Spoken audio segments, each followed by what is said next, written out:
Well, my parents went and met in Hong Kong before the war. My mother had gone out there as a nursing sister, and my father was an employee of Shell Oil, and they had a wonderful, happy time partying and having the high life, even though the war was going on in Europe. It, of course, hadn't come to Asia.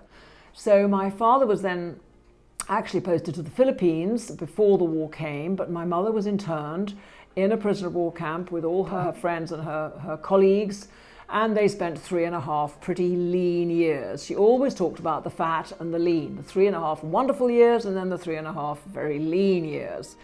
They tried to correspond during the war, but they couldn't. But my mother remembers trying to open an envelope. She dreamt she had an envelope under her pillow. She tried to open it, but of course it wasn't there, from my father, who after the war told her he tried to send her a letter, a telegram, and he'd been refused, but he wanted to know how she was. But that little vignette reminds me that they obviously had a connection, some good connection, so that after the war, when my mother returned to England to start her life again, she found it pretty dreary. England after the war was not a very pleasant place, rationing and poverty. So she applied for a job back in the Far East, told my father, whom she'd connected with after the war. They'd all tried to find out where they all were. She knew that he was living at that time in Cairo, working for Shell Oil.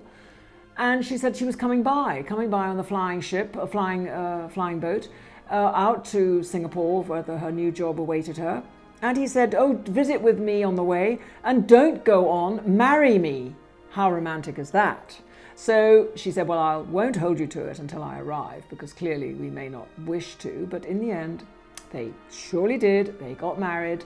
I was born, and Shell Oil was the employee who eventually posted us back to Singapore when I was 3.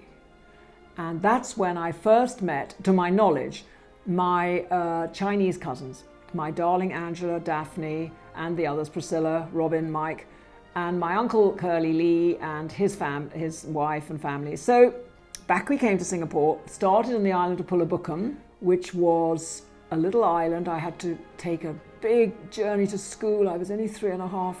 I started going down 157 steps. An army jeep collected me at the bottom, drove me down to the jetty, onto a boat, over to the next island of Blakamati, off the boat, onto an army lorry, driven up to the school. School all day, home the same way. Well, I'd be asleep on the journey home, and my mother said, "You can't do this every day, you're too small." So I only got to school every other day or something. Eventually back to Singapore mainland, I went to Tanglin School, which was a famous school for expatriates, and enjoyed much more time with my cousins who lived in Johor Bahru. Very special to go visit them because they had an extraordinary country life, which I didn't know about in Singapore. Oh, we had fun. We were probably pretty naughty, but I remember always following my cousin Angela, who insisted on doing terrible things, and I would agree, get into trouble, but she was such a bully. Oh, I adored her. She was my big, wonderful cousin. I don't remember playing so much with the others. Angela was such a character. She was the strong one. We connected.